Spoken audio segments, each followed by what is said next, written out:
Good morning every one. നമ്മളിന്ന് actually unbox ചെയ്യാൻ പോകുന്നത് ഒരു ബൈക്കിൻ്റെ ക്ലീനിങ് ബ്രഷ് കിറ്റാണ്. ഇത് ആക്ച്വലി ഒരു കാറിൻ്റെ ഡീറ്റെയിലിംഗ് ബ്രഷ് കിറ്റാണ്. ആമസോൺ റെക്സ്മൺ എന്ന് പറഞ്ഞൊരു ബ്രാൻഡിൻ്റെയാണ് ആമസോണിൽ നിന്നും. ഇത് ആക്ച്വലി നമ്മുടെ ഈ ബൈക്കിൻ്റെ റേഡിയേറ്റർ ഗ്രില്ലും ചെയിൻ ക്ലീനിങ്ങിനൊക്കെ വേണ്ടിയിട്ട് മേടിച്ചതാണ്. കുറച്ച് ഡീറ്റെയിലിംഗ് പ്രോപ്പറായിട്ട് ക്ലീൻ ചെയ്യാൻ വേണ്ടിയിട്ട്. നമുക്കൊന്ന് ഫുള്ളി ഇത് ഓപ്പൺ ചെയ്ത് നോക്കാം.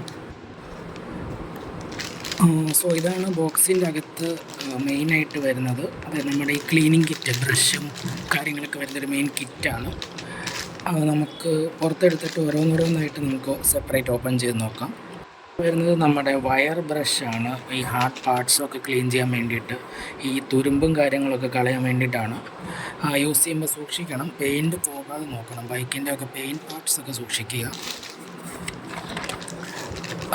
അടുത്ത ഐറ്റം പിന്നെ വരുന്നത് നമ്മുടെ ഈ കാറിൻ്റെ ഒക്കെ ഒരു ഡീറ്റെയിലിംഗ് ബ്രഷാണ്. ലൈക്ക് മെയിൻലി കാറിൻ്റെ AC വെൻറ്റ്സ് ഒക്കെ ക്ലീൻ ചെയ്യാൻ വേണ്ടി ഉപയോഗിക്കുന്നതാണ്. പിന്നെയാണ് നമ്മുടെ മെയിൻ ഐറ്റംസ്, അതായത് 5 ഡിഫറെൻറ്റ് സൈസിലുള്ള ബ്രഷസ്. നല്ല സോഫ്റ്റ് ബ്രിസിൽ ഹെയർസാണ് ഇതിൽ വരിക. പല ഡിഫറെൻറ്റ് സൈസസ് ഉണ്ട്. ഇപ്പോൾ ചെയിൻ ക്ലീൻ ചെയ്യാനായിട്ടാണെങ്കിലും, അല്ലെങ്കിൽ വണ്ടിയുടെ സസ്പെൻഷൻ അവിടെ ക്ലീൻ ചെയ്യാനായിട്ടാണെങ്കിലും, ഒരു ഡീറ്റെയിലിംഗ് ആയിട്ട് ചെയ്യാൻ വേണ്ടിയിട്ടാണ് പല സൈസ് കൊടുത്തിരിക്കുന്നത്.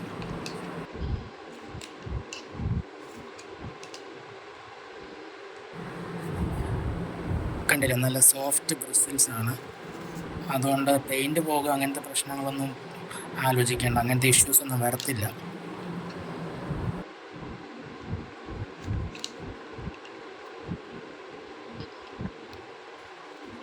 ഈ പ്രോഡക്ട്സിൻ്റെ ലിങ്ക് ഞാൻ താഴെ ഡിസ്ക്രിപ്ഷനിൽ കൊടുക്കാം. നിങ്ങളുടെ കമൻറ്റ്സും കാര്യങ്ങളും അതിൽ മെൻഷൻ ചെയ്യുന്നതെങ്കിലും ഉണ്ടാവും.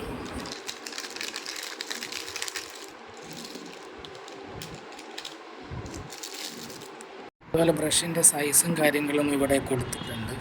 ലൈക്ക് 18, 10 അങ്ങനെയൊക്കെ. അപ്പോൾ നമുക്ക് ആവശ്യത്തിനനുസരിച്ച് പ്രോപ്പർ സൈസുള്ള ബ്രഷ് വേണം യൂസ് ചെയ്യാനായിട്ട്. കണ്ടില്ലേ, 18. ഇതൊക്കെയാണ് നമുക്ക് മെയിൻലി വരിക.